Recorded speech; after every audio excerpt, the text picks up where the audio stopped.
আসসালামু আলাইকুম বন্ধুরা। তো অতি সম্প্রতি ভিভো V50 মোবাইলটা নেওয়ার পর সিম জিনিসটা বাস্তবে আমার মোবাইলে ইনস্টল আমাকে করতে হয়েছে। এর আগে সিমের আমরা নাম শুনেছি কিন্তু জানতাম না। তো মূলত আসলে সিম জিনিসটা কি? তো আমরা কি করি, এইরকম সিম কার্ড একটা ক্রয় করি, পূর্বে যেটা অনেক বড় ছিল।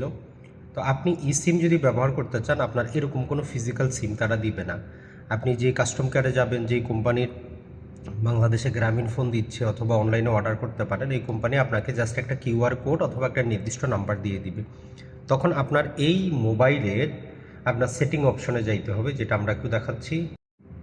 তো মোবাইল থেকে প্রথমে আমরা সেটিং অপশনে যাব। যাওয়ার পর এখান থেকে দেখেন যে সিম কার্ড অপশনে যাব। তো এখান থেকে দুইটা অপশনে কিন্তু দেওয়া আছে, ফিজিক্যাল সিম কার্ড এবং সিম। তা আপনি ওইরকম সিমে যখন ক্লিক করবেন, তখন আপনাকে এখানে দেখেন যে অ্যাড সিম কার্ড এই অপশনটা কিন্তু দিবে।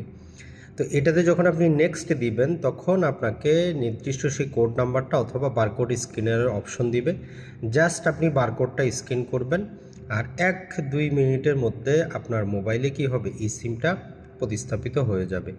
তো এইটা যদি আপনি চেঞ্জ করতে চান, নতুন যেই মোবাইলে আপনি করবেন, সেখানে জাস্ট কিউআর কোডটা স্ক্যান করলেও কিন্তু চলে আসবে। তো মোটামুটি আমরা বলতে পারি যে আমাদের যেই এই ছোটোখাটো যেই সিম কার্ড দিন ব্যবহার করা, সেগুলোর দিন শেষ। এখন আসছে সিমের বাংলা।